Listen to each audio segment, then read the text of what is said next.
Hello again, this is Jeff Scott, your instructor for the complete ASP.NET course.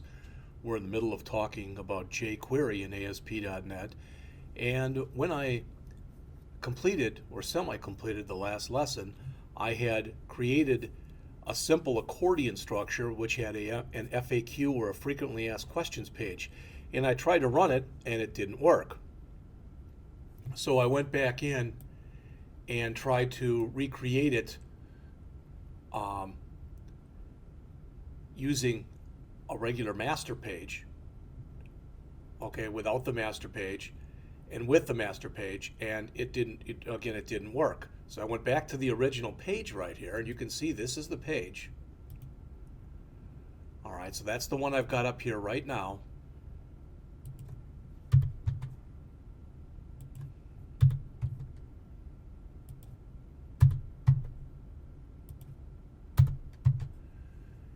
And I believe at least this one works. In fact, I believe they both work, but I'll just try this one just to be sure. Okay, ASP.NET FAQ page, there's the first one. And it's set up right now so that one of the accordions has to always be open. But what is ASP.NET? What is server-side scripting? What is the difference between server-side scripting and client-side scripting? What are ASP.NET web forms? So that works. All right. I'm going to come in and very quickly just bring up this other one. I guess the other one I didn't put anything else in there. All right.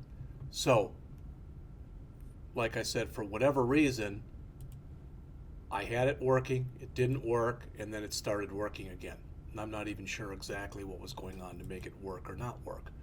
So what I'm going to do is I'm going to go in and I'm going to create another page and basically copy all of this stuff that you see right here into it. And in this example, I'm going to attempt to kind of recreate the simple menu that I went through in the menus example that was much earlier in class. So what I'm going to do here is come in and add yet another page. And again, when I add this page, I'm not going to worry about adding it and having it have be connected to a master page or not connected. So I'm going to call this menu.aspx. Again, I won't select the master page. I'll just add it as a page. All right.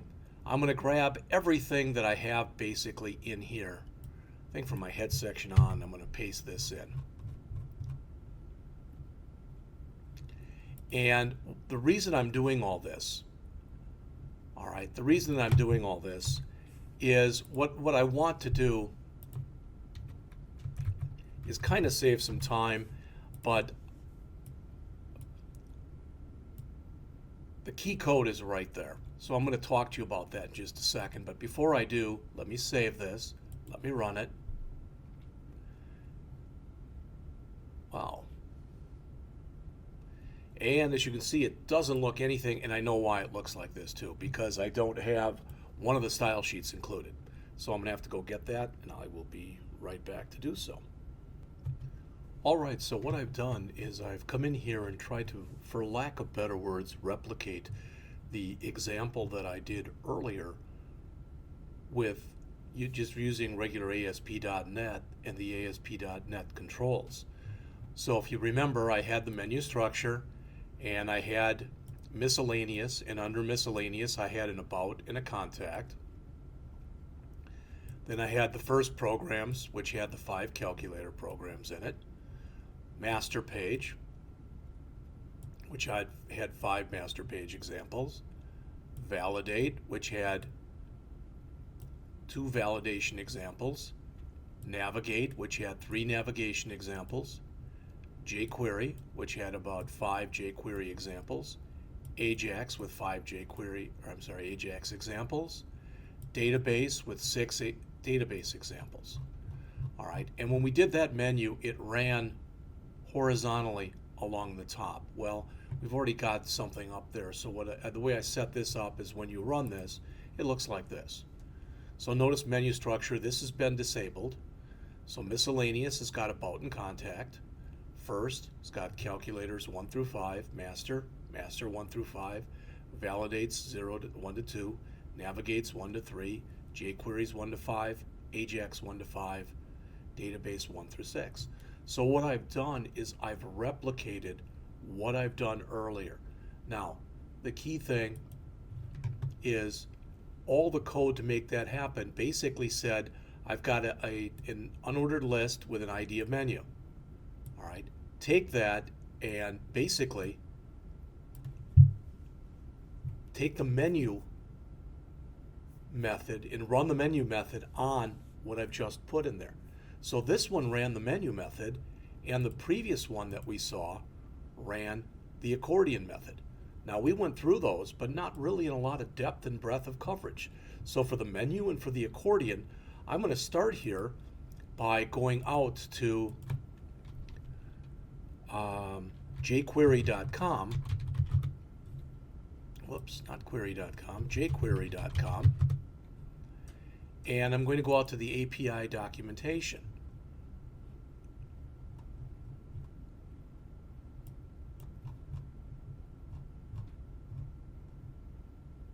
And the accordion's not here, but I know where to look for that. Let's see if menu is here or it's not here.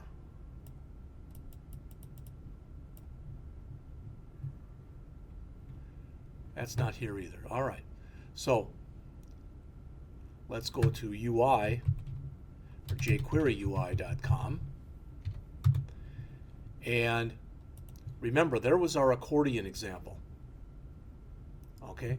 This is what I used, and this is what I based that frequently asked question page off of. Click headers to expand collapse content broken into logical sections, much like tabs. All right.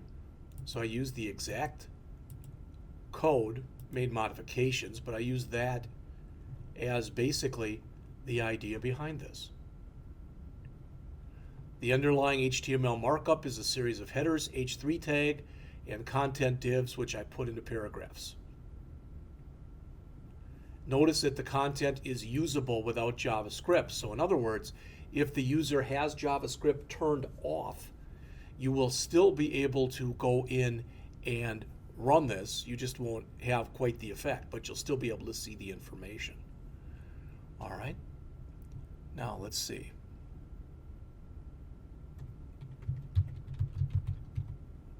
And there's menu under widgets. And I somewhat used the example that they had here. All right. A menu with a default configuration, disabled items, and nested menus. Again, a list is being transformed, adding theming, mousing, etc., although I didn't go into that much depth and breadth of coverage. So again, this is a great place, the jQueryUI.com, if you want to be able to use some of the built-in functionality. And also, as mentioned previously, if you go to there's the API documentation, all right, but even more than that, if you go back to jQuery.com, and under jQuery.com, if you choose API documentation, these are all of the different methods that you're able to call and use. So in the next lesson, we're going to finish up with jQuery by going through a validation example.